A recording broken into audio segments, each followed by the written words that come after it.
আসসালামু আলাইকুম, ডক্টর রিদিতা রহমান বলছি, Dent Align, Mehedibagh road, Chittagong থেকে।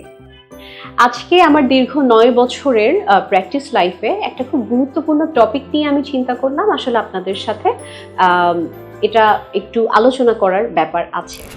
সেটা হচ্ছে বাচ্চাদের, শিশুদের দাঁতের যত্নের ব্যাপারটা। এই যত্নটা আসলে আমাদের কখন থেকে শুরু হয়? 6 মাস বয়স থেকে একটা বাচ্চার আসলে দাঁত ওঠার সময়, সেটা 12 মাসের ক্ষেত্রেও যেতে পারে অনেক ক্ষেত্রে। তো যখন থেকে দাঁতটা আমাদের বাচ্চার উঠে, তখন থেকে আমাদের প্যারেন্টসদেরকে একটু কনসার্ন থাকাটা খুব ইম্পর্টেন্ট।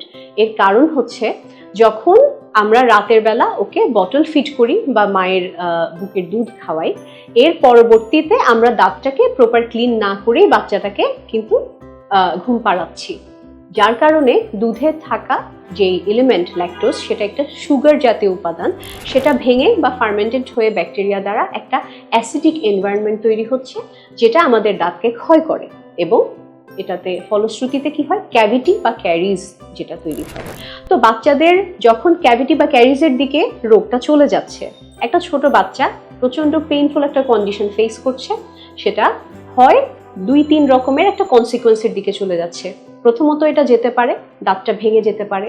সেই ক্ষেত্রে আপনার পার্মানেন্ট দাঁত যখন উঠবে, সেটার একটা ম্যাল অ্যালাইনমেন্ট বা আঁকাবাঁকা হওয়ার প্রবণতা তৈরি হয়।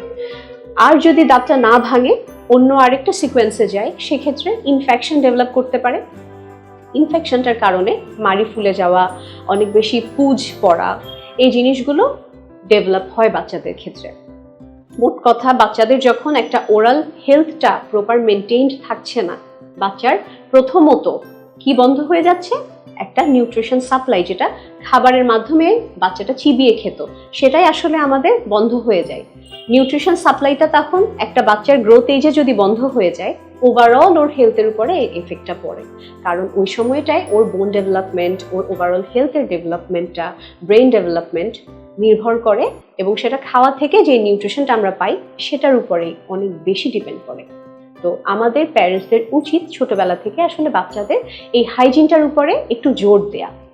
তো কিভাবে আমরা এই হাইজিনটা মেনটেন করব?